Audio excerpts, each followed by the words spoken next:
Hey guys, what's going on? It's Kelly here and I have Blue Gabe behind the camera and he just made this amazing dinner. One of my favorite dinners he's ever made. Here's a little sneak peek of the leftovers here. It was absolutely delicious, one of my favorites. Now, this is what he made the dinner with, the fillets. This is a Cubera snapper that he shot a few days ago. And he made the fillets, but I wanted the carcass because I have this nice big pot here and we're gonna make fish soup using this dead fish carcass. Now the reason why Cubera snapper are perfect for making fish soup is because they're a very fatty fish, just like grouper and even mutton snapper. I normally wouldn't make soup with like a triggerfish or a yellowjack just because they're a lot more leaner. But when you cut open a big Cubera or a grouper, they have a lot of fat in between their muscles.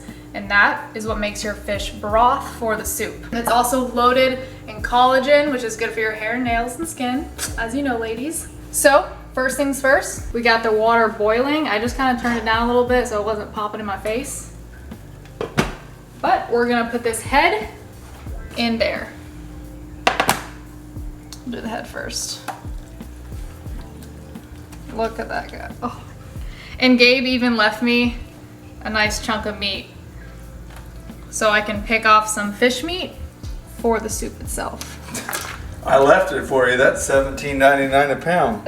Literally. You left a big chunk. Now even if you didn't leave the meat on there, look at all this meat left in between the bones. Now I'm gonna let this fish boil for about 30 to 40 minutes, just until the meat gets cooked. I'm gonna take it out and we're gonna pick off all the meat on the fish.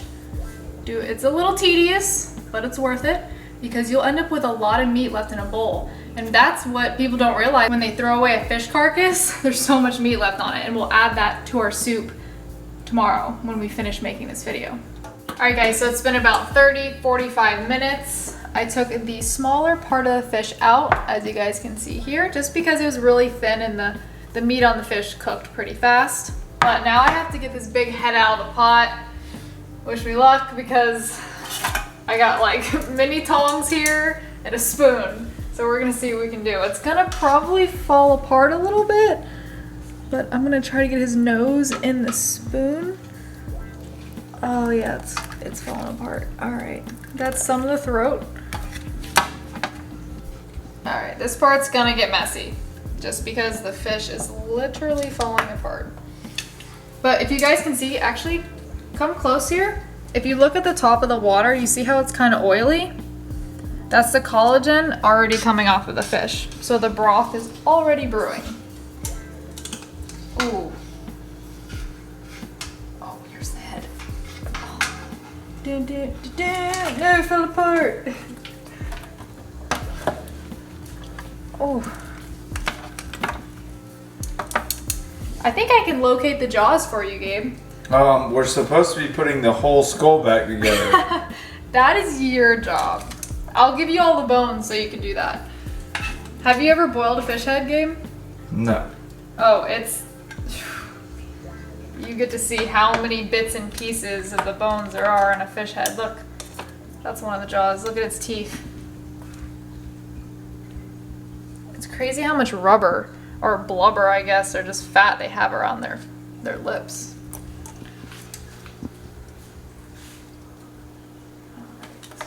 Okay, so we went ahead and took a bigger pot and we strained it, but you have to strain it into another big pot. You have to be careful not to actually strain all your water out because the water is what is going to turn into your broth.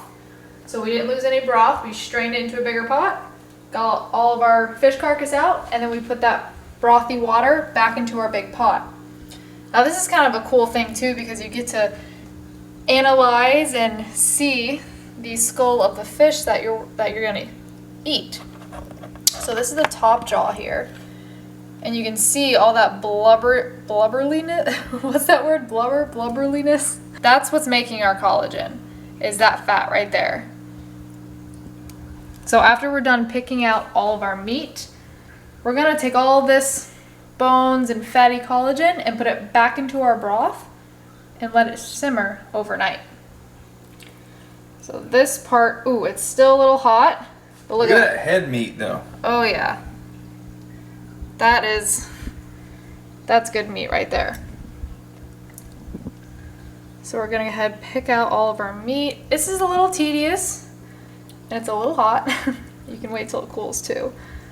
But I'm a little impatient. Yeah, that is a lot of head meat. Toasty. That's hot. It's hot.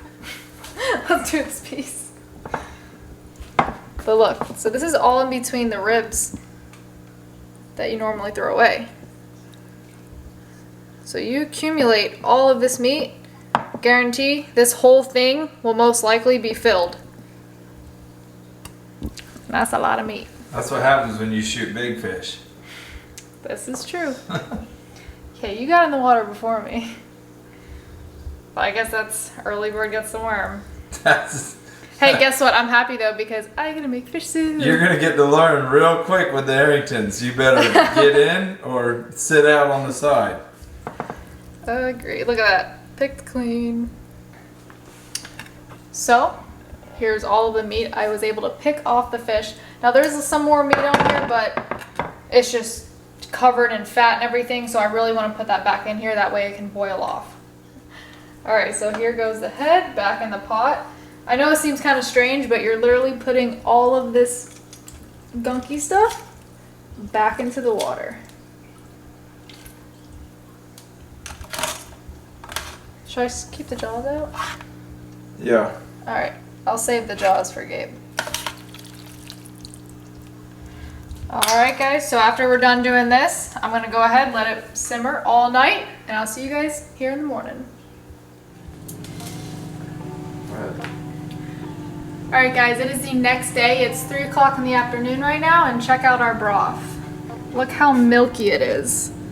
This is the color you want it, and that's how you know you have your broth. Okay, alright, so this is going to be the tricky part. The hardest part about making this soup is not to get burned. So we're going to go ahead and strain this over the sink into another big pot. Wish me luck.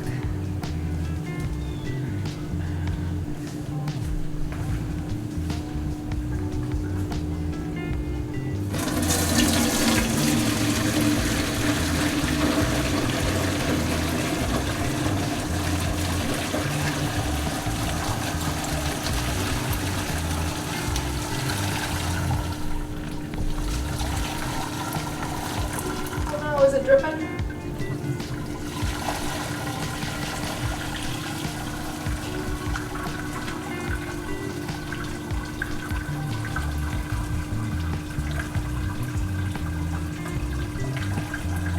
Almost there.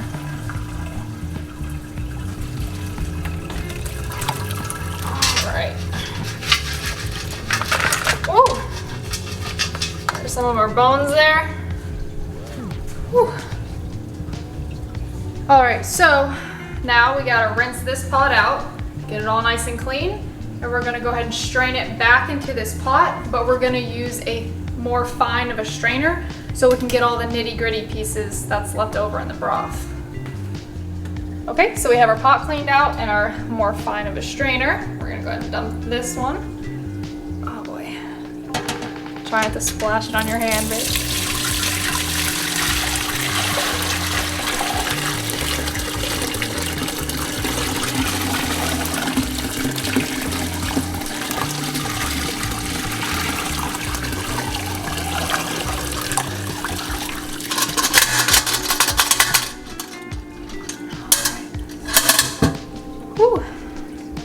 So you see that was a leftover. If you just use like a regular strainer, you're still gonna have all this in your soup, and this does contain a little bit of mini bones too, maybe even some teeth. So now we have, you can strain it again, but it should be okay if you used a really fine strainer. Now we're gonna put it back on the stove, put it on shimmer. Okay, so now we're gonna add all of our ingredients here. I went ahead and prepped everything, chopped everything up. It took me probably about an hour and a half to 2 hours, depending on how much ingredients you have. So this is sweet potato and carrots. Now, the reason it's in this glass container and it looks like it's already cooked because it kind of is. So the sweet potato and the carrots take a lot longer to cook, so I went ahead and put them in the oven for about 40 minutes because if I add everything together, everything has different cook times. So you want to kind of plan according to your ingredients. So I'm going to put these in here. They're almost cooked, but they're not like fully cooked. They can definitely sit in some broth for a while and not be overcooked. All right, so next I have chard and bok choy here. It's all mixed in. The bok choy is under the chard. And it's the same thing. However, this is the top of the bok choy and the top of the chard. I separated it because this is gonna take a lot less time to cook than the stalk pieces. And I still wanna add the stalk pieces in there because there's still a lot of vitamins and antioxidants in the whole leaf. So I'm gonna add the stalks because they will take a little bit longer.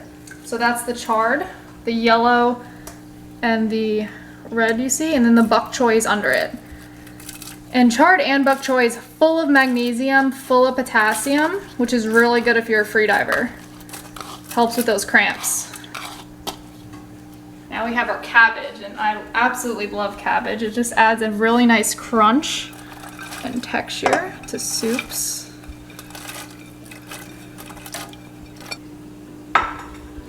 And then three more things I'm gonna add before we add our mushrooms and the rest of the chard. I have, this is super cool, so I just discovered this. It's sea moss. And I don't even know on top of my head because there's so much health benefits to the sea moss here. I'm gonna read off a couple.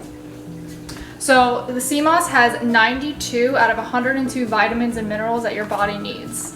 It supports your eyes, joints, metabolism, digestion, increase in oxygen, detoxing. But if you guys want to look up the rest of the health benefits, that's what it is right here. I have this one, and I have purple sea moss as well. But it is insanely good for you. Pretty much every good thing you can think that you need for your body is in sea moss. So I'm gonna add that. And with the sea moss, you actually soak it in water overnight because it comes dry when you buy it. I'm hitting buttons on the stove here. All right, so now I'm gonna let this sit in here and cook probably for about 40-45 minutes, and then I'm gonna come back and add the other ingredients. All right, so it's been about 40 minutes. So now we're gonna add the rest of our ingredients here. I have some sea salt, black pepper, and turmeric. Turmeric's insanely good for inflammation in the body. I have some garlic here. I forgot to get garlic, so I'm using some minced garlic. And I went ahead and chopped up some fresh ginger as well and threw that in there. All right, next we're gonna add the rest of our greens.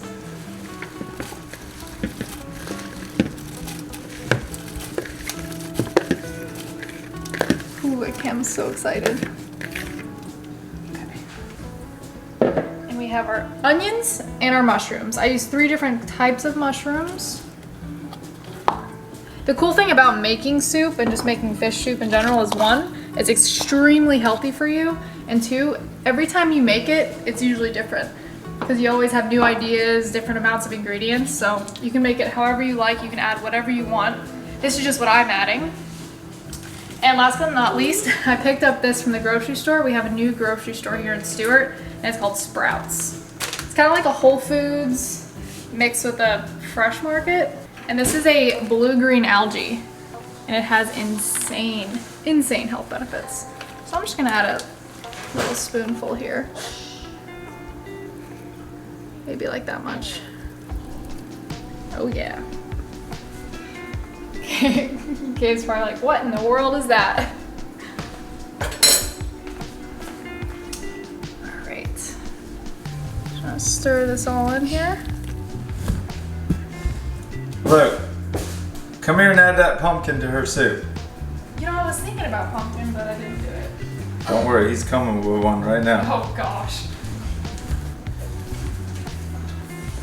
Tell her, chop it up and throw it in the pot. But I need to take the sticker off. No, the sticker will taste good too. That's for inflammation. No, Dad.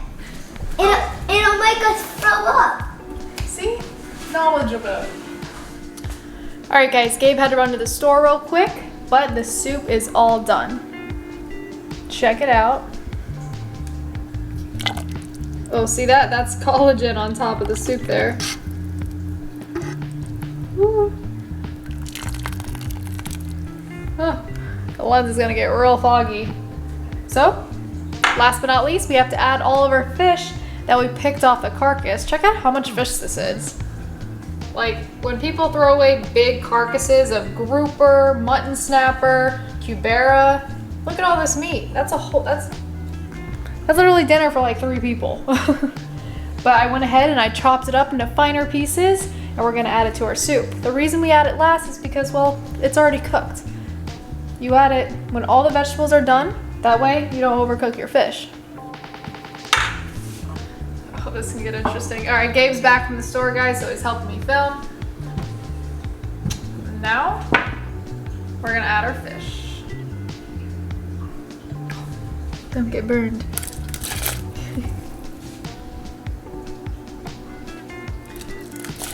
Ooh. The finishing touch to fish soup. The fish. Would you imagine that? But have you brushed your hair today? I have, actually. Does it not look brushed? All right, give it a little stir.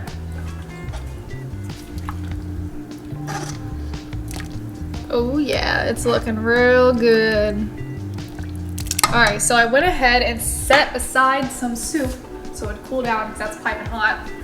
Added a little fish. Look how evenly dispersed all the ingredients are. And see how it's a little bit tinted yellow?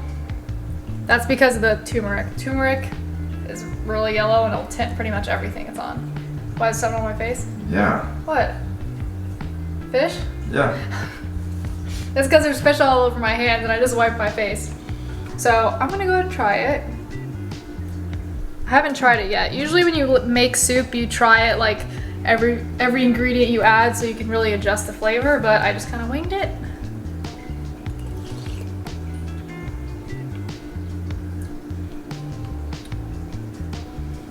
Actually, it's pretty perfect. I don't think I would add anything else. The sea salt brings out the flavor and everything in the soup. You wanna try it, babe? I'm feeling sick. No, you're not. Yeah, I got a cold or Listen. something. Oop. I'm full. I ate lunch already. Listen, you made me try squirrel. I don't care. You put blue-green algae in there. Blue-green algae is pretty much the best thing you could ever put into your body. I'm glad. You're looking beautiful. Yeah, it actually helps detoxify any metals or heavy toxins in your body. I haven't been chewing on any lead weights lately, so I'm good. Yeah, but you ate that stingray the other day. I bet you there's a lot of mercury in that. Nope, I don't think he had any weights in him. You're crazy. All right, guys, so we gotta go ahead and start packing for Louisiana. We're leaving in the morning. We're gonna go head up to Pro Drive and pick up our new boat. Pro Drive is actually sponsoring us and he's giving us a boat to use on our channel. We're gonna go up there, we're gonna try to catch some catfish, we might go frogging, we're gonna try to get some triple tail, just kind of depends on the weather. So next time you see us, we'll be heading to Louisiana.